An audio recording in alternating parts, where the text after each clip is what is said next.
বন্দে মাতারাম, ভারত মাতা কি জয়, জয় হিন্দ। রথযাত্রা উপলক্ষে আমাদের মাননীয় মুখ্যমন্ত্রী রথযাত্রার কমিটিগুলিকে 5 লক্ষ টাকা দেওয়ার কথা ঘোষণা করেছে।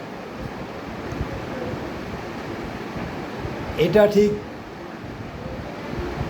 সরকারের কাজের সঙ্গে সামঞ্জস্যপূর্ণ নয়। কারণ বিগত দিনের সরকার জনগণের করের টাকায় এরম দান খয়রাতি করে গেছেন। ইমাম ভাতা, পুরোহিত ভাতা, দুর্গা পুজোয় বিভিন্ন ক্লাবগুলিকে সাহায্য করা, এরকম অসংখ্য দান খয়রাতি করে গেছেন।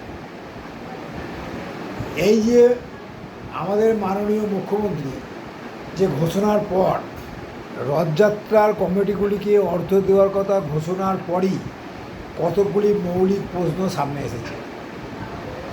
জনগণের করের টাকা কি ধর্মীয় অনুষ্ঠানের ব্যয় করা সরকারের কাজ? ভারত একটি ধর্মনিরপেক্ষ গণতান্ত্রিক রাষ্ট্র।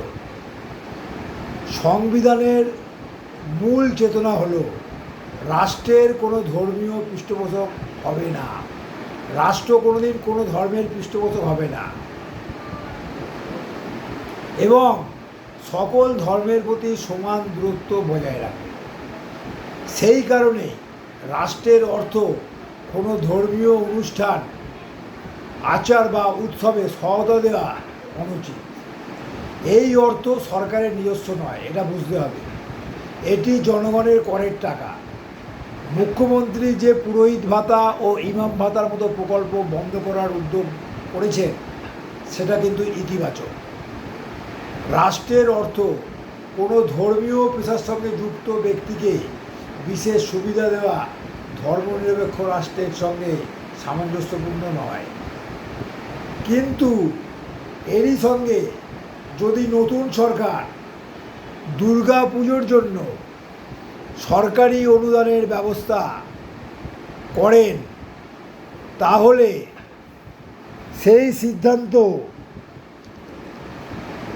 আগের সিদ্ধান্তকে খণ্ডন করবে। যে মুখ্যমন্ত্রী বিগত সরকারের মুখ্যমন্ত্রীকে এই দান খয়রাতির জন্য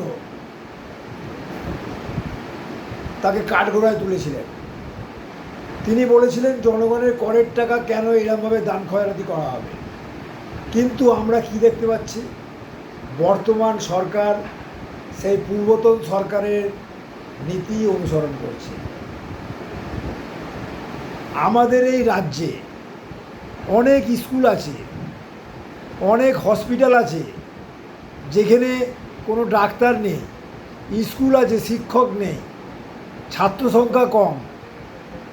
সেখানে যদি স্কুল বা হসপিটাল পরিকাঠামোগুলো উন্নতি করা যায়, এই টাকা দিয়ে সেটা জনগণের কল্যাণে রাখবে। মাননীয় মুখ্যমন্ত্রী, আপনি একবার ভেবে দেখবেন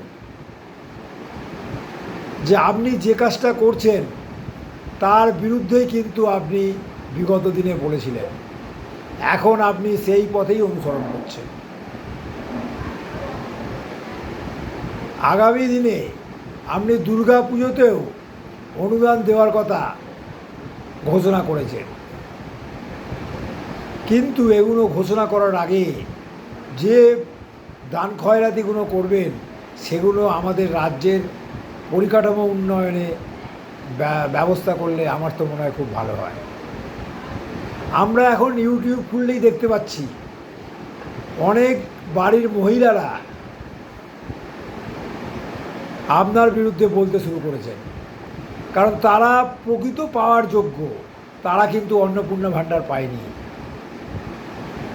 যারা পেয়েছে তাদের 4 চাকা গাড়ি আছে, 2তলা 3তলা বাড়ি আছে, তারা কিন্তু পেয়ে গেছে। তাই আপনি এই সব দিকগুলো একটু লক্ষ্য রাখবেন,